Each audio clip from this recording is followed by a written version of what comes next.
Welcome back, lovely ladies. If you want to become the woman of your dreams, make sure to hit that subscribe button and like this video. And join our Patreon for even more exclusive content. Now, let's dive into today's story. All of this began with a new job, one that I never expected to land. It had been months since I had abandoned my undergraduate course in economics at the local university. I had grown frustrated by my studies, and after making a spur-of-the-moment decision to leave, I found myself adrift in a challenging job market. Many of the positions I hoped to secure, entry-level financial analyst, junior accountant, even administrative roles at large corporations, seemed perpetually out of reach. My resume bore the mark of incomplete education, and I often got the impression that hiring managers saw me as indecisive or lacking perseverance. After a string of rejections, I had begun to apply for any position that could provide a steady paycheck. Eventually, I received a rather unexpected callback from a private bioengineering research laboratory. The position, a secretary to the head of the research department. It might have been considered a female job decades ago, but the world had changed. Gender norms in the workplace were less rigid, and I was hardly in a position to turn down an income. The lab's name was Velcom Gen Research, and it was located on a secluded estate about half an hour's drive from the city center. It was well-funded, quiet, and boasted an impeccable reputation in the biotechnology sector, though most of their work was kept under strict confidentiality agreements. I remember my first day vividly. The lab's exterior looked more like a modern art gallery or a luxurious retreat than a place where scientists toiled over petri dishes. Crisp white walls, tinted glass, and neatly manicured gardens greeted me at the entrance. Inside, the atmosphere was hush and still. Polished floors reflected soft, recessed lighting. My new boss, Dr. Elena, introduced herself warmly. She was a stunning woman, tall, poised, and with a commanding presence that paired naturally with her intelligence. I soon learned that she was not just a department head, but something of a rising star in bioengineering circles.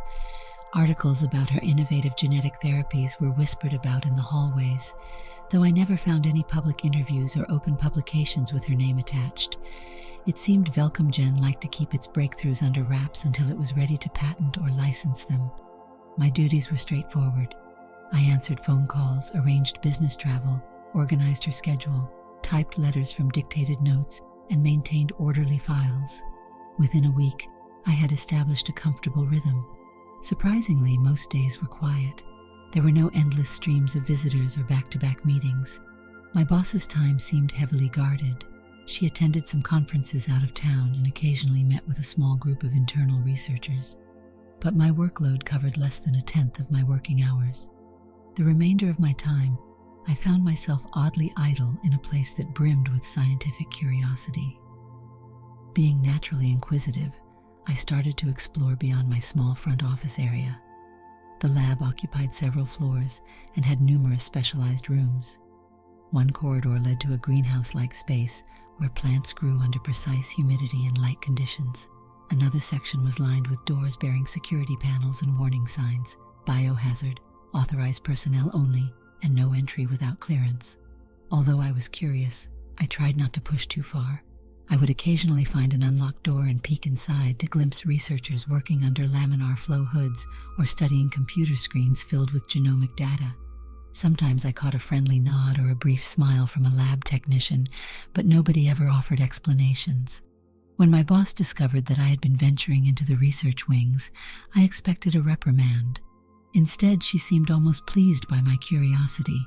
Her only stipulation was that I receive a vaccine shot before continuing my adventures.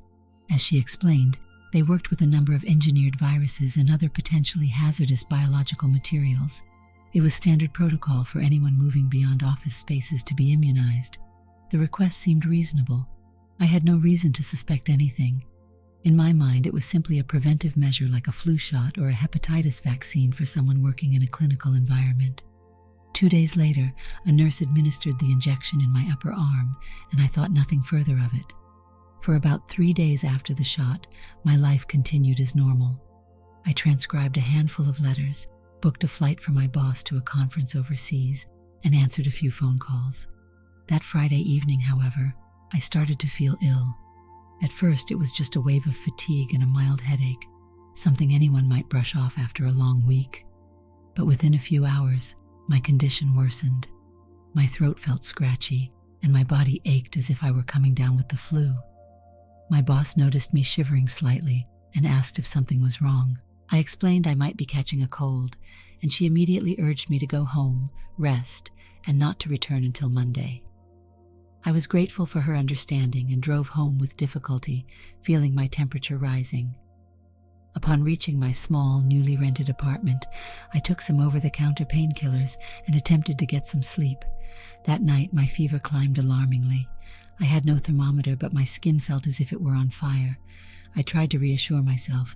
Maybe it was just a severe flu or even a seasonal virus that my body wasn't handling well. I took a cold shower, drank water, and tried to rest, convinced that by morning I'd feel better or at least stable enough to seek a doctor's help. Instead, I woke in the early hours of the morning feeling worse. My muscles felt strangely stiff, and my joints ached. Even more unsettling was a deep, pervasive discomfort in my pelvis and chest. Struggling to stand, I stumbled to the bathroom thinking I might be sick. My reflection was pale and drenched in sweat. When I tried to relieve myself, I noticed something was off. The location of my urethral opening had shifted slightly. I had to blink and refocus my vision, wondering if the fever was causing hallucinations. But it was real. My anatomy was changing in subtle, unsettling ways. The fever mounted. I alternated between moments of confused awareness and bouts of delirium.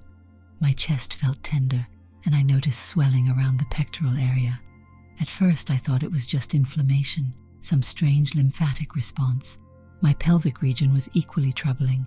The shape and consistency of my bones felt somehow wrong. Pressing gently, I could sense that what had once been a solid, rigid structure was now yielding, as if my skeleton had softened. Panic set in. I tried to call for help, but the night was deep, and I had no close friends nearby. My family lived across the country. I resolved to call a hospital at first light, but before I could reach my phone, my vision blurred and I collapsed onto my bed. Over the next 2 days, I lost almost all sense of time. Later, I would learn that this nightmarish period lasted from late Friday to early Monday, though at the time it felt like a week. My fever soared. Every attempt to move brought sharp pain, especially in my pelvis. The delirium made it hard to think clearly. I remember whispering nonsense to myself, my voice sounding higher, thinner, and somehow not my own.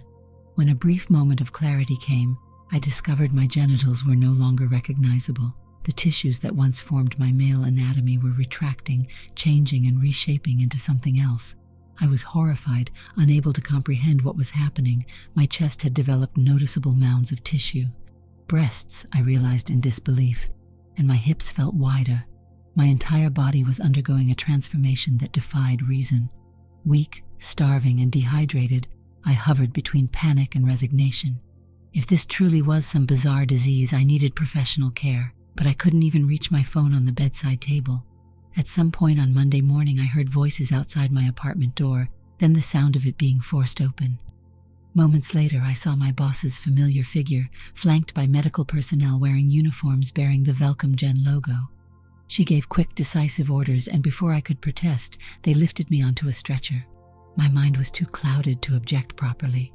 I remember wondering why she brought me back to the lab instead of calling an ambulance to a conventional hospital. Exhaustion and confusion overwhelmed me. When I regained consciousness, I found myself in a white, clinical room that resembled a hospital ward, complete with medical equipment and monitoring devices. I was hooked up to an IV drip providing much-needed fluids and nutrients. My fever had decreased, though I still felt weak. In the next few hours, I drifted in and out of sleep. Nurses came by quietly, never speaking much, but checking my vitals, cleaning my skin with gentle sponge baths, and, strangely, removing body hair. I tried to speak, to ask questions, but they either did not hear me or chose not to answer. I was too exhausted to persist. The next day I woke feeling more coherent. The IV was still in place, but the catheter I vaguely recalled had been removed. Sitting beside my bed was my boss, Dr. Elena, holding a chart and looking at me with an air of calm curiosity. I managed to lift my head, my body less sore than before. As I tried to speak, I noticed my voice was different, softer, pitched higher, undeniably feminine. Fear rushed back. I glanced down at my body. Where there had once been a flat male chest, there were now small but unmistakable breasts. My shoulders felt slightly narrower, my limbs somehow more slender. My pelvis felt broad and stable in a way it never had before. And the most shocking part, I realized, was that my male genitals were completely gone. In their place, a configuration of flesh that I recognized only from basic human biology knowledge as female anatomy. Dr. Elena spoke before I could spiral deeper into panic. "Don't be alarmed," she said in a measured, gentle tone. "You have been through an intensive physiological transformation. Your body has reconfigured itself along entirely new genetic lines." I stared at her, incredulous. How could she sound so calm about this? As if reading my mind, she continued, "I'm sorry. We didn't anticipate the process would be so difficult for you. The therapy we are developing is designed to reconstruct damaged or missing female reproductive organs. It uses a combination of recombinant viruses and nanotechnology to rebuild and even improve reproductive tissues. You received this therapy in the injection we gave you last week." I tried to speak, to ask how this could be possible. Instead, I managed only a strangled whisper. "But I was male. Why do I have—" I gestured helplessly to my altered body. She nodded, sympathy in her eyes, though I suspected it was tinged with professional detachment. "Precisely," she responded. "Our research had focused on female subjects, women who needed restoration of their ovaries, wombs, or mammary glands due to disease or injury. The therapy worked flawlessly for them, but we needed to understand its effects on a male subject. You were chosen because we felt you would be a suitable candidate. We truly did not anticipate the severity of your fever or the length of your delirium." Shock, anger, and betrayal washed over me. I wanted to demand answers, to rage at her, but my body was still weak, and my voice emerged trembling. "You used me as a test subject without my consent." She did not deny it. "I regret the discomfort you've experienced. However, this has given us invaluable data. It appears that male physiology can be completely reconfigured into a fully functional female form, including reproductive capability." I turned my face away, trying to process what was being said. It was beyond anything I could have imagined. Ethics and morality aside, the reality was undeniable. My body had changed. After all I had been through, fever, pain, delirium, I survived. And now, staring down at my altered shape, I had to reckon with this new existence. In the following weeks, I remained in that quiet, private medical ward within the lab. Dr. Elena and her team ran numerous tests, blood draws, scans, and tissue biopsies. They confirmed that I now possessed fully functional ovaries and a uterus, and my genetic makeup had been altered at a fundamental level.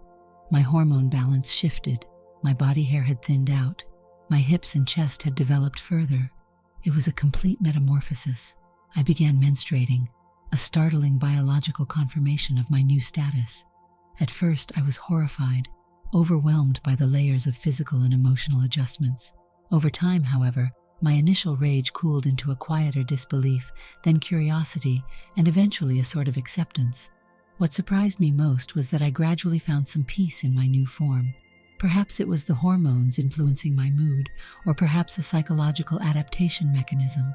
While I never forgot the betrayal and the ethically dubious experiment to which I had been subjected, I could not deny that I felt healthier now than I had after the worst days of the fever. Once I was stronger, I left the makeshift medical ward and resumed my duties as Dr. Elena's secretary, albeit in a new wardrobe more suitable to my changed physique. I found that I enjoyed wearing skirts and dresses, clothing that fit the new shape of my body comfortably.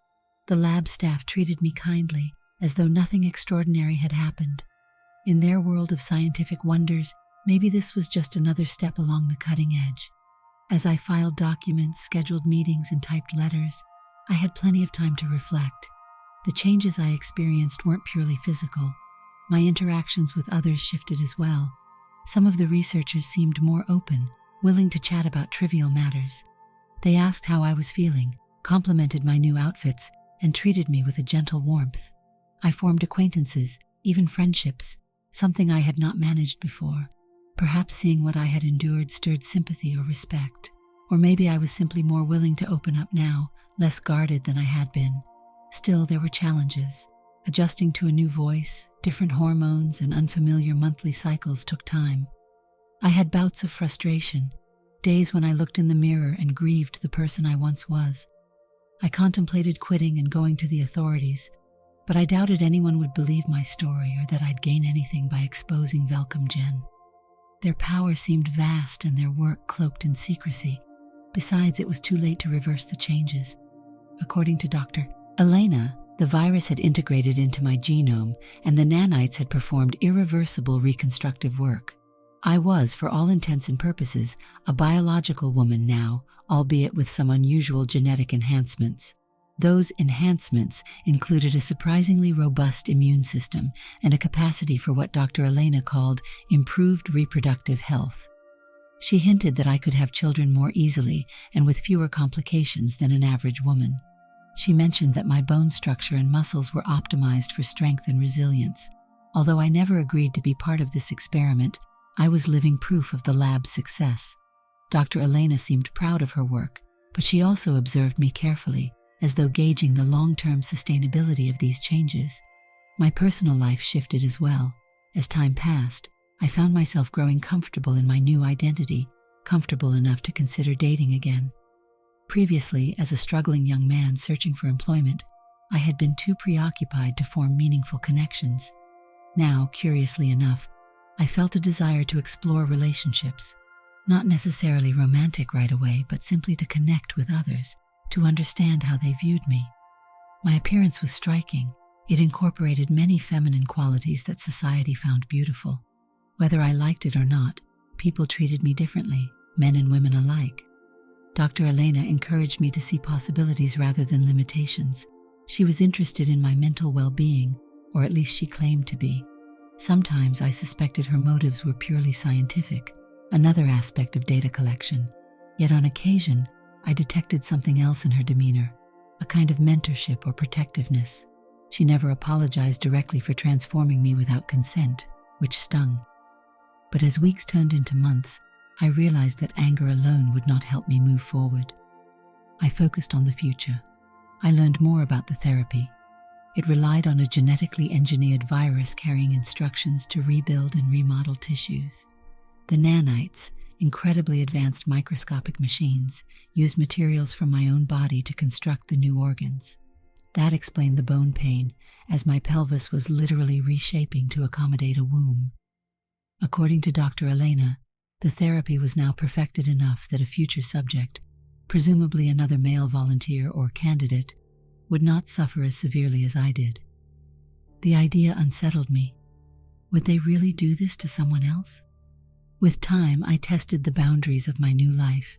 I began to go out more often, taking careful steps back into the world outside the lab. The city felt different. I enjoyed wearing clothes that fit my figure. I rediscovered small pleasures like sitting in a cafe, reading a magazine, and not being recognized at all. To strangers, I was just another woman. That anonymity felt liberating. My past anxieties about career choices and academic failures receded. I started to think that maybe I could return to some form of study, pick up where I left off, or start over in a new field. But I was bound to Velcom Gen by contract, and I had no illusions that they'd simply let me go and share their secrets. Despite everything, I remained as Dr. Elena's secretary. I grew adept at navigating her schedule and even began assisting in small administrative tasks that involved the research staff. Occasionally, I overheard discussions about new protocols, gene editing, and the next phase of testing. The idea of more test subjects weighed heavily on my conscience. On one hand, what happened to me was unethical, a violation of trust. On the other hand, my new existence was not without its comforts and advantages. I started to question what I would do if asked to help in recruiting a new candidate. Would I warn them? Could I, without risking my position or personal safety? One afternoon, Dr. Elena sat with me in the office's small lounge area, sipping tea. She revealed that they had identified a few potential male candidates, people from outside the lab, possibly struggling job seekers like I had once been. "We've refined the therapy," she said. "We believe we can mitigate the worst symptoms. The transformation can be more gradual, less painful, and better controlled." I looked at her, speechless. She noticed my discomfort. "I know what you're thinking," she said. "But think of what this therapy can mean to those who have lost vital organs. The applications go far beyond creating a new female physiology in a former male. We could restore fertility to those who never thought they'd bear children again. It's revolutionary." She paused, then continued softly. "Your reaction matters to me. You've lived through this.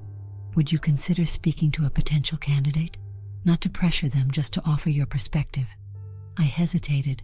Part of me wanted to refuse, to stand on principle, but another part felt curious about how someone else might face what I had. Perhaps if given full information and a choice, another person might accept the transformation willingly. It was around that time that I met someone in the city, a man I encountered at a bus stop after running an errand. He was polite, easy to talk to, and we shared a short conversation while waiting for the bus. He complimented my dress and asked if I worked nearby. There was a kindness in his eyes. On impulse, I gave him my number, something I would never have dared to do before. Perhaps I was testing myself, seeing if I could connect with someone outside my unusual world. I started looking forward to meeting him again. When Dr. Elena mentioned needing a new subject, my mind drifted back to this man. Not that I intended to lure him into anything against his will, but the thought crossed my mind. Could I, in good conscience, tell him about the lab's breakthroughs? Could I invite him to know more? To have a coffee at the lab and let him speak to Dr. Elena and her team directly? If the therapy was indeed improved, maybe there could be voluntary participation. The notion startled me. Once, I was the unwitting test subject.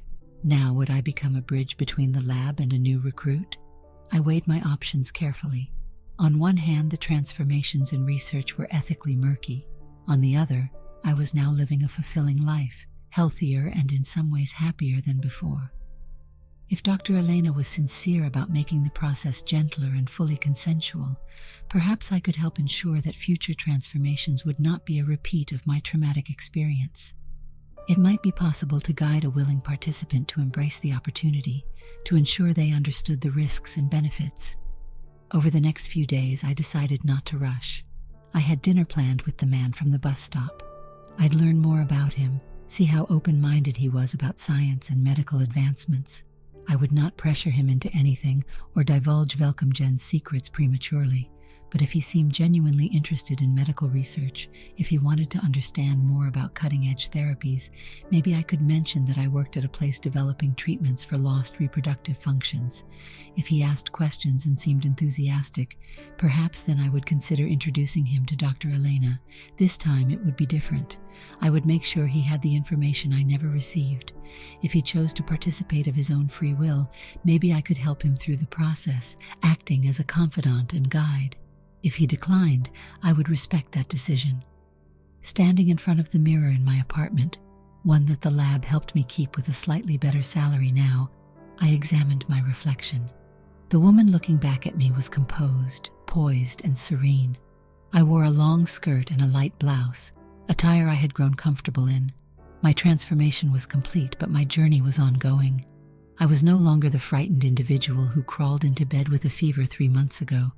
I was someone new, resilient, thoughtful, and living proof of advanced biotechnology. I had the power now, in a small but significant way, to influence what happened next. Should I consider pregnancy? That question had crossed my mind more than once. Dr. Elena had gently encouraged the idea, curious about the full extent of my new capabilities. It was not a choice I would make lightly. Becoming pregnant would mean further changes, new responsibilities, but I couldn't deny a spark of interest. The possibility of carrying life within me, something I never imagined I'd do, was now more than a hypothetical. I felt I wanted to wait and explore my new identity more, see where my personal and professional life took me, and only then decide. There was no rush. I was healthy, and time was on my side. I took a deep breath and stepped away from the mirror. Tonight I had a date with a kind, handsome man. We would talk, laugh, and get to know each other. I would carefully gauge his views on many things, and who knows, maybe one day I would invite him to the lab for a coffee, just as Dr. Elena hinted. If he asked, I might share a glimpse of the extraordinary science that shaped my life. But I would ensure he had what I lacked at the start: a choice, understanding, and a fair warning. The future held uncertainties, but I had grown stronger through adversity. My new life was not a mere adaptation. It was an awakening. Standing at the threshold of these possibilities, I felt confident, composed, and ready. The old me was gone, but the person I had become might just be someone I could learn to love, respect, and celebrate. The story had reached a place of cautious hope, and that, I realized, was a conclusion I could live with, true to the strange and transformative path that brought me here. Did you like the story? Hit that like button and tell me what you thought in the comments. Do you want to hear more stories? Subscribe and hit the bell. For exclusive content and early access, check out our Patreon. You can find the link in the description, or you can watch any of the videos shown on my right. Thank you for watching and see you in the next video.